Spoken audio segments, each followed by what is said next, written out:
Governor గారు ఆయనతో కూడా అబద్ధాలు చెప్పిస్తారు. రాష్ట్రం అప్పులు 10 లక్షల కోట్లు అని అంటూ అబద్ధాన్ని ఆయనతో చెప్పిస్తారు.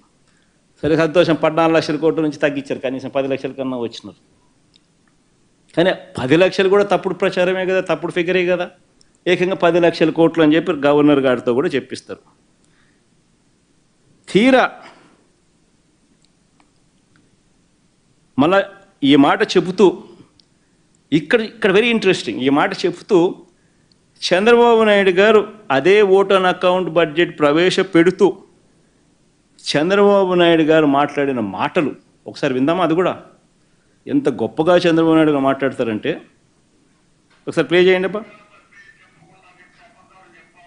ఫస్ట్ నుంచి మళ్ళీ పెట్టుకో, సౌండ్ బాగా పెట్టండి అబ్బా.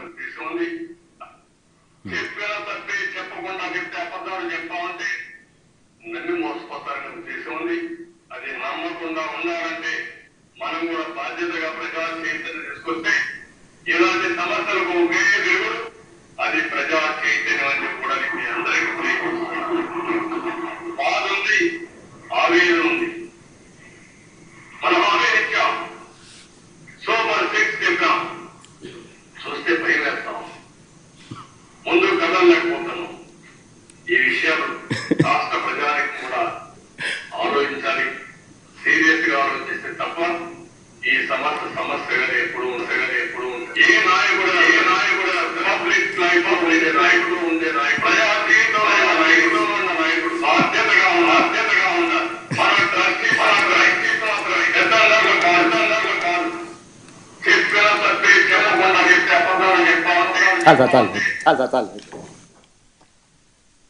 చంద్రబాబు నాయుడు గారు గవర్నర్ చేత అబద్ధాలు ఆడిచ్చి అదే దాంట్లో ఆయన ఏమంటాడు, ఆవేదనగా ఉందంట. ఎందుకనంటే ఆయన చేయలేకపోయే పరిస్థితులు ఉన్నాయంట రాష్ట్రంలో. ఇంకేమన్నాడు, రోజు ఒక్కరో ముందుకు వచ్చి పెట్టు ఒకసారి, అది భలే ఇంట్రెస్టింగ్గా అంటాడు. ఇలాంటి సమస్యలకు ఒకే దేవుడు, అది ప్రజా చైతన్యం కూడా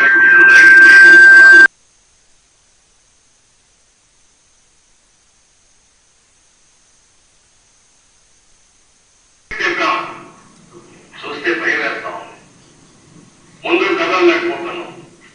ఈ విషయాలు రాష్ట్ర ప్రజానికి కూడా ఆలోచించాలి. బాధ ఉందంట, చూస్తే భయం వేస్తుందంట. అసలు ఎక్కడ ఈ అబద్ధాలు అంటే ఒక పద్ధతి ప్రకారము సూపర్ 6లు సూపర్ 7లు అన్నది ఇక తెరమరుగు చేయించే కార్యక్రమం. ప్రజలతో పని అయిపోయింది, ప్రజలతో ఓట్లు వేయించుకున్నారు, ఇంకా ప్రజల్ని మోసం చేయాలి. మోసం చేయడానికి కూడా మళ్ళీ ఏంది, కనీసం ప్రజలకు మోసం చేసే కార్యక్రమమైనా కానీ కనీసం నిజాయితీతో అయా నేను నిన్ను మోసం చేస్తున్నాను అని కూడా చెప్పలేరు. మళ్ళా దానికి జగన్ కావాలా, ఎవడో ఒకరి మీద ఏలెత్తి చూపించాలా. కాబట్టి మళ్ళీ దానికి ప్లాట్ఫామ్ సెట్ చేస్తూ ఉన్నారు. బడ్జెట్ పెడితే ఎక్కడ నిజంగా అప్పులు ఎంత ఉన్నాయి, రాష్ట్రానికి ఎంత అప్పులు ఉన్నాయో చూపించాలి, తెలిసిపోతుంది. ప్రతి సంవత్సరం బడ్జెట్ డాక్యుమెంట్స్లో ఖచ్చితంగా రాష్ట్రానికి ఉన్న అప్పులన్నీ కూడా మ్యాండేటరీగా చూపించారు. కాబట్టి ఓట్ ఆన్ అకౌంట్ బడ్జెట్ ప్రవేశపెడతారు, ఒరిజినల్ బడ్జెట్ పెట్టరు, రియల్ టైం బడ్జెట్ పెట్టరు. సూపర్ 6లు సూపర్ 7లు ఎగరగొట్టాలి అని అంటే ఏం చేయాలి? ఇది బాధగా ఉందంటాడు, ఆవేదనగా ఉందని అంటాడు, కానీ రాష్ట్రం క్లిష్ట పరిస్థితిలో ఉందంటాడు, భయం వేస్తుందని అంటాడు. నిజంగా ఈయన యాక్షన్ చూస్తూ ఉంటే దాన వీర శూర కర్ణలో ఎన్టీ రామారావు గారి యాక్షన్ మీరు చూశారో లేదో కానీ ఆ యాక్షన్ని మించిపోయాడు. రామారావు గారి యాక్షన్ నథింగ్, చంద్రబాబు అనే వ్యక్తి యాక్షన్ మామూలుగా లేదు.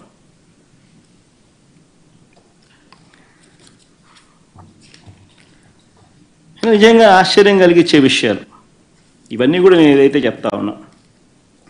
ఇప్పుడు తీరా రాష్ట్రానికి అప్పులు ఎంత ఉంటాయి, ఇప్పుడు బడ్జెట్ ప్రవేశపెట్టినారు కదా, వాళ్ళ బడ్జెట్ డాక్యుమెంట్లే చూద్దాం. వాళ్ళు ప్రవేశపెట్టిన బడ్జెట్ డాక్యుమెంట్ 2024-25. మరి ఇంత బిల్డప్ ఇచ్చినారు, ఇంత పద్ధతి ప్రకారం పథకం ప్రకారం బురద జల్లే కార్యక్రమాలు చేసినారు, ఆర్గనైజ్డ్ క్రైమ్ చేసినారు, ఈ ఆర్గనైజ్డ్ క్రైమ్ నేపథ్యంలో నిజంగా వాళ్ళు ప్రవేశపెట్టిన బడ్జెట్ డాక్యుమెంట్లో రాష్ట్రానికి